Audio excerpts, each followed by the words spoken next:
Pour débriefer l'actualité aujourd'hui, j'ai convié Alain Staron, cofondateur, président d'Artifil, Thomas Husson, vice-président analyste Forrester. Bonjour à nouveau à tous les deux. Et restez avec nous en plateau Frédéric Faucher, qui est le directeur de la division mobile expérience B2B chez Samsung. Merci beaucoup d'être resté. On va commencer par cette première actualité qui est la publication d'un baromètre du numérique publié donc lundi par le ministère de l'économie, des finances et de la souveraineté industrielle et numérique, et qui nous parle de ce lien qu'ont les Français avec le numérique. On voit le niveau d'adoption. Alors j'allais dire d'abord un chiffre peut-être un peu sans surprise, 87% des 12 ans et plus sont équipés d'un smartphone, mais c'est quand même en progression. On n'a toujours pas fini de s'équiper, nous, en France, visiblement. Oui, à mettre en relation avec le chiffre de gens de foyers qui ont un téléviseur, c'est 95% depuis 50 ans. Ouais. Ça veut dire quoi? Ça veut dire qu'il y a une frange irréductible de Gaulois, et je pense que c'est vrai dans tous les pays, qui ne s'équipent pas. Il y en a même qui se déséquipent. Il y en a qui se déséquipent, absolument. Ouais. Et donc, il ne faut jamais penser que 100% est la vraie réponse. Le vrai objectif, il est entre 90 et 95, donc on est presque au bout. On est presque au bout. Bon, vous avez peut-être d'autres chiffres que vous avez repérés. Je vais vous laisser peut-être me dire ce qui vous a intéressé dans l'étude.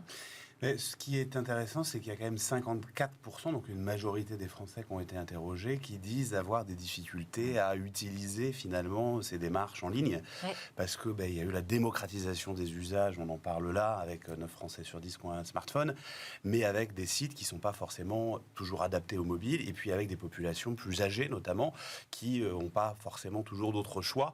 Et donc il va falloir travailler beaucoup l'accessibilité. Ouais, c'est-à-dire qu'il y a d'un côté l'équipement, mais de l'autre, les usages. C'est pas parce qu'on est suréquipé qu'on sait s'en servir. Et ce chiffre monte. Ce qui est intéressant, ça veut dire que les éditeurs des usages, typiquement les services publics, vont plus vite que la montée en puissance du niveau des gens qui s'en servent. Ah, c'est là que c'est intéressant que ce soit le ministère qui s'intéresse à ces chiffres, parce qu'il faut en tirer des conclusions. Ouais.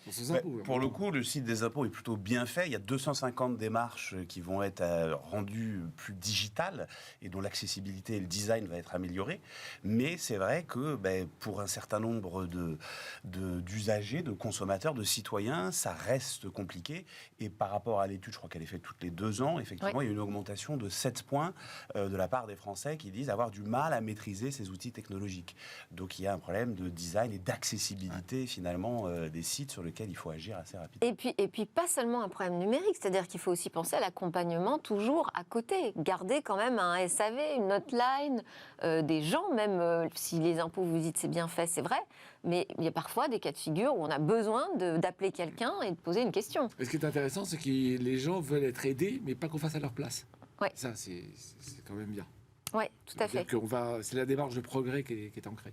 Mais là, on est vraiment dans une démarche, finalement, pour les services publics, il me semble, de questionnement sur le service client. Quel est le bon service client à rendre, désormais qu'on est dans un système où on numérise de plus en plus l'administration ?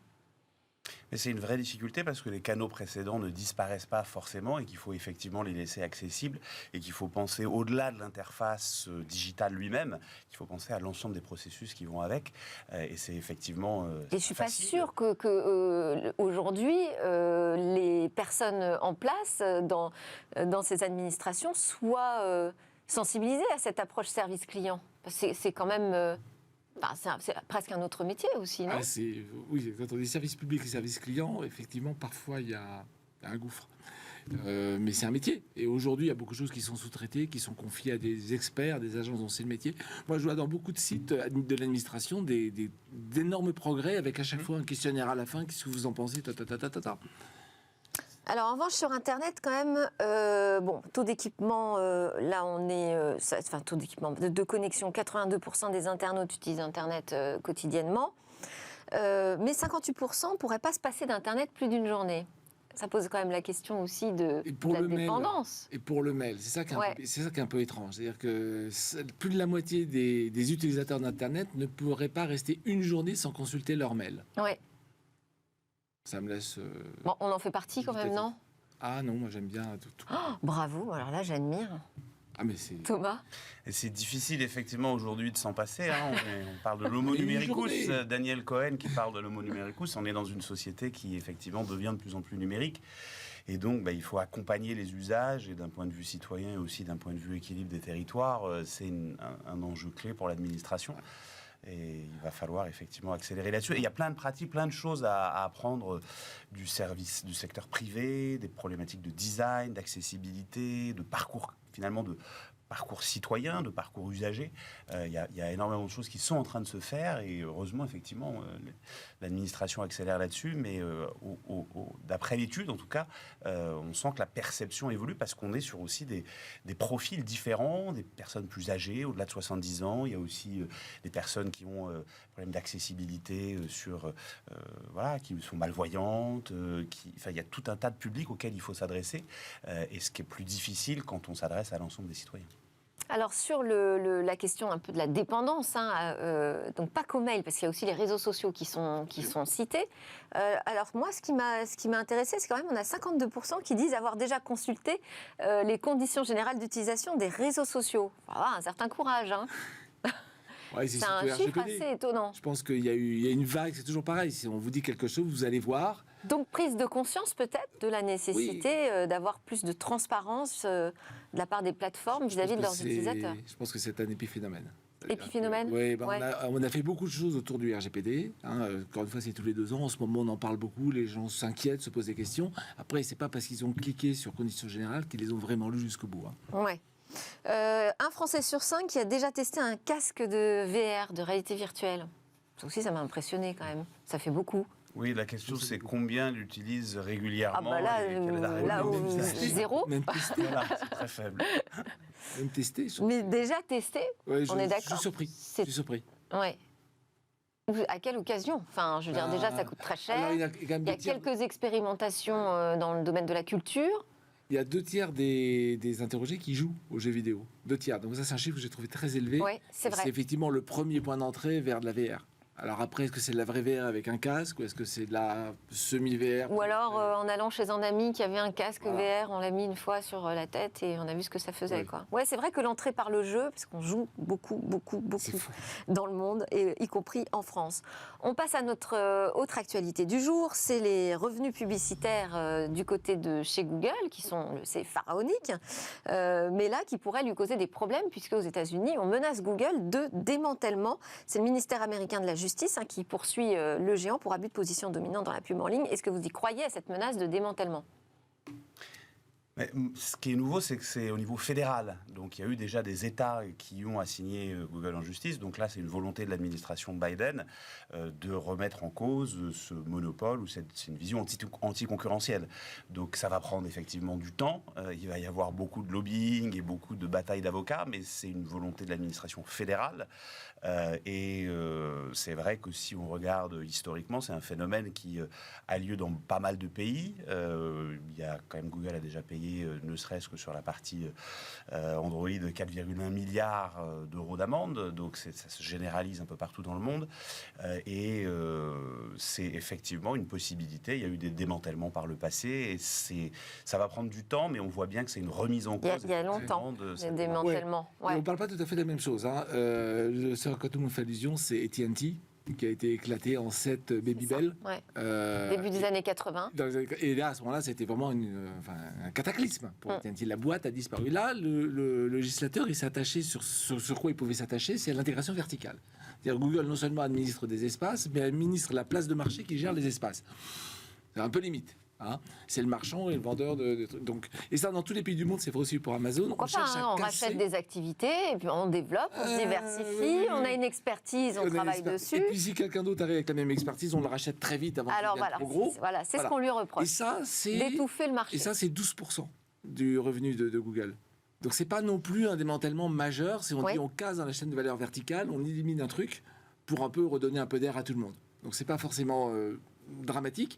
Et ce qui est très intéressant, c'est que d'une part, il y a le législateur qui s'empare du sujet pour relativiser un peu les choses, mais il y a aussi le marché. Vous avez échappé que les revenus publicitaires de Google plus Facebook ont baissé.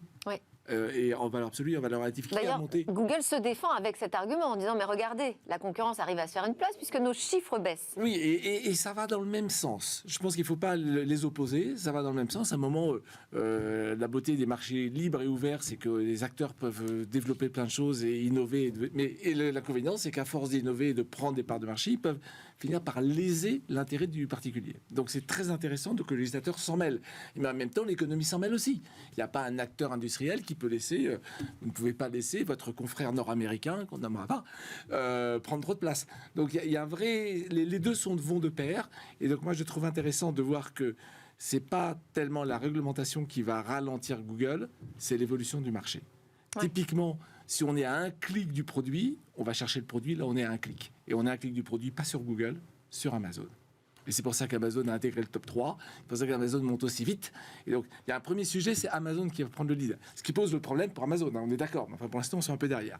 Et le deuxième sujet, c'est que chez votre confrère nord-américain, Apple, donc quoi, hein, on a le droit de donner des noms ici, hein.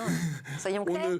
Ce qui est dans l'iPhone reste dans l'iPhone. Ouais. Et donc, du coup, on protège avec les anti-tags qu'a mis Apple en place. Et ça, c'est le premier frein, d'abord sur Facebook et aussi sur Google. Donc, il y a quand même deux choses majeures qui viennent ralentir Google, en plus de la réglementation, enfin du législateur qui va dire attendez, arrêtez d'être trop intégré verticalement. Alors, il y a l'intégration verticale, effectivement, ça, je te rejoins là-dessus. Après, quand on regarde le marché, donc effectivement, c'est un peu un jeu des vases communicants. Quelle plateforme on profite? C'est effectivement Amazon avec le retail média qui est en train d'exploser. C'est TikTok aussi qui, pour le coup, en termes de régulation, qui va rejoindre le top 5. Voilà. Et donc, c'est un jeu finalement de bascule. Google souffre quand même moins que Meta, parce que sur la partie... Enfin, les faits et les chiffres montrent que c'est le cas, et en tendance, nous, c'est ce qu'on prévoit.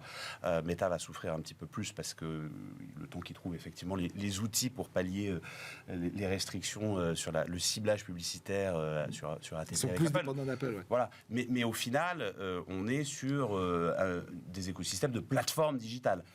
Mais effectivement, la question, elle n'est pas sur l'intégralité du business publicitaire de Google, elle est sur cette intégration verticale et sur la concurrence que l'on offre aux autres acteurs. Ce que vous me dites, c'est que ça va un peu déstabiliser le marché, mais entre géants. Hein. Oui, et pardon, juste une dernière chose quand même. Non, parce que quand même là, l'objectif, ce serait de faire de la place aussi à des entrants sur le marché, ou en tout cas des acteurs d'une taille inférieure. Alors, c'est autre chose qui va se passer, c'est toujours pareil. Donc déjà, juste pour terminer, j'ai oublié de dire que Apple travaille sur un moteur de recherche qui n'aurait plus Google, et le législateur le cite A. Et donc, si jamais Google perd l'accès à 1 milliard d'iPhone qui utilisent la recherche Google, ça va leur poser un très, très gros problème. Et le deuxième sujet, tout ça, ce sont des cycles. Les cycles, ils durent 20-30 ans, maintenant. Avant, ça durait 100 ans, maintenant, ça dure 20-30 ans. Qu'est-ce qui fait qu'un cycle arrive à la fin? C'est un changement de paradigme. Donc, si on veut savoir comment les nouveaux acteurs vont rentrer, si vous cherchez à faire rentrer un autre moteur de recherche, c'est mort. Cherchez à faire rentrer un autre cloud, je suis désolé, c'est mort. Il faut penser au coup d'après. On va en parler avec notre prochain invité, parce que, attention, hein, on a une grosse alliance là, je sais bien. En France, industrielle, qui veut offrir une offre 100% souveraine. Si vous voulez gagner la guerre, changez de bataille. Bon, vous ne serez pas là en plus, parce que vous partez après le débrief, mais bon, c'est pas grave. Vous voulez ajouter quelque chose peut-être, Thomas? Non, je pense qu'on a... Sur votre analyse du marché. Échanger des points principaux. Ok, alors on voulait signaler, dans le smartphone, il y a autre chose que Samsung et Apple. Il y a une offre qui s'appelle Fairphone et qui vient de lever donc 49 millions d'euros. C'est pas une petite somme. Et Fairphone, c'est le smartphone éco-responsable, c'est la durabilité. L'objectif, c'est avec cette levée de pouvoir sensibiliser davantage sur ces questions de produits durables, parce que c'est vrai qu'il faut de l'argent pour communiquer. Ça coûte cher, surtout face aux géants comme Samsung. Et puis de développer et d'améliorer évidemment son offre de produits et son service clientèle. Ce qui est intéressant, c'est que cette levée, elle intervient aussi après un bond de 35% des ventes en 2022. On est face à une vraie tendance là du smartphone plus durable. Il y a une attente très forte des consommateurs. Ce qu'on ne dit pas effectivement suffisamment, c'est l'impact écologique des smartphones. Donc on ne peut pas être dans une logique où on va renouveler comme ça régulièrement le smartphone. Et d'ailleurs, les consommateurs le gardent de plus en plus longtemps. Et Fairphone est typiquement, c'est une boîte qui a une dizaine d'années et qui est iconique de l'économie circulaire. Ouais. Donc effectivement, après, en termes de volume, malheureusement, ils n'ont pas tout à fait atteint leurs objectifs. On est encore assez loin. Ils en ont vendu 88 000, je crois, en 2021. Ils en visent 200 000 en 2023. Donc on voit bien qu'en termes Soit 120 000 francs 120 000. en 2022. Mais 120 000, c'est... Mais on est encore loin des 200 000. Mais l'enjeu, Et c'est la on est loin du 1,2 milliard. Ouais, 1 milliard 120 000, voilà. c'est 0,01% de part de marché. Donc c'est peut-être iconique, mais d'une micro-niche. Et une tendance, mais une micro-tendance. Sauf que c'est une tendance marché, on le voit bien dans les annonces qui ont été faites par Chez Samsung, on ne tremble pas encore face à Fairphone. Non, mais je pense que C'est quand même intéressant de regarder la démarche. Mais bien sûr, non, mais Thomas l'a bien résumé. Je pense que cette tendance de fond, on se doit d'y répondre. On doit être proactif et on doit être en mesure et en capacité en fait d'accompagner ces enjeux et les demandes des consommateurs, particuliers ou entreprises. Donc Fairphone arrive avec une offre qui se développe auprès des consommateurs. Nous, on a l'ambition de se développer vers les deux, le consommateur, l'entreprise, mais c'est absolument nécessaire d'y aller et d'organiser cette démarche du produit reconditionné. Bon, en plus, c'est un acteur européen, donc ça, on est plutôt content quand on voit des pépites comme ça qui prennent et qui montent. Vous vouliez ajouter quelque chose, Thomas ? Non, effectivement, ça reste une entreprise niche. L'enjeu, c'est effectivement à quel rythme Apple et Samsung vont se différencier sur ce sujet-là et vont accélérer, parce que ça va devenir un avantage concurrentiel pour l'un des deux, à savoir lequel. Et puis surtout, c'est qui sera le premier à ralentir là, ce rythme effréné. Et je signale aussi quand même que Fairphone est rentable depuis 2020. Bon, c'est pas toujours le cas des startups qui lèvent des fonds. Dernière actu qu'on va commenter ensemble, c'est ces identifiants qu'on partage assez librement et simplement quand on est abonné à Netflix, avec pas seulement notre foyer, mais parfois au-delà, notre famille, nos amis, les gens qu'on rencontre. Alors ça énerve évidemment Netflix qui se dit je passe à côté de pas mal de revenus. Donc la décision est prise de resserrer la vis. Ça devait être début 2023, finalement ce sera en mars que les choses vont se compliquer sur le partage de mots de passe et d'identifiants. Est-ce que c'est aussi risqué pour Netflix de décider de resserrer la vis comme ça auprès de ses clients qui ont pris des habitudes ? Oui, honnêtement, je pense pas. Enfin, si vous aimez Netflix, à un moment, vous achetez. Et si vous achetez pas Netflix, il faut acheter Disney+, ou Prime+, ou d'autres. Mais ça revient, les prix sont à peu près les mêmes, les programmes sont à peu près les mêmes. Je pense que c'est... pour eux, ils vont gagner en rentabilité. Ils vont limiter une fuite qui est tout à fait compréhensible. Donc, honnêtement, je vois pas le danger. Pas de risque ?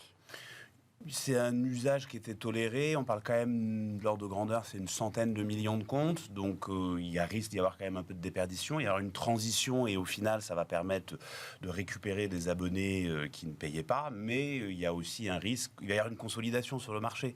Ce qui va se passer très probablement cette année, c'est que Disney va racheter les parts de Hulu dans Comcast, que côté Viacom, CBS, Paramount et les autres entités vont probablement fusionner ensemble, parce que si on regarde le marché aux États-Unis qui est plus mature, il y a eu un pic où on est monté jusqu'à 4,75 abonnements par foyer.